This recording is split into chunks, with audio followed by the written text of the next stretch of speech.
സാന്നിധ്യങ്ങളിൽ എല്ലാത്തിലും അവരുടെ എല്ലാ വെല്ലുവിളികളും അതിജീവിച്ചുകൊണ്ട് തങ്ങൾക്കൊരു വെല്ലുവിളികളുമില്ല വിജയത്തിന്റെ അരികെ പറന്നെത്തുവാൻ അതേ കോന്നിയിലെ ആനക്കൂട്ടിൽ ആനയെ തളക്കുന്ന പത്തനംതിട്ട ജില്ലക്കാർക്ക് കപ്പടിക്കുവാൻ ഒരു പ്രയാസവുമില്ലെന്ന് ഒരിക്കൽ കൂടി ഇതാ കുത്തിയൊഴുകുന്ന പമ്പയാറിലെ ആറന്മുള കണ്ണാടിയുടെ വലതിപിടമായ പത്തനംതിട്ടയുടെ ആ ചാരത്തേക്ക് ഇതാ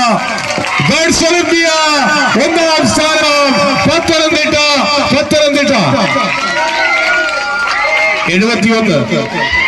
71 പോയിന്റുമായി ഒന്നാം സ്ഥാനം നേടിയിരിക്കുന്നു പത്തനംതിട്ട ജില്ല.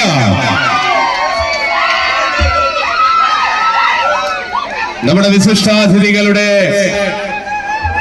സാന്നിധ്യത്തിൽ ട്രോഫി നൽകുകയാണ്.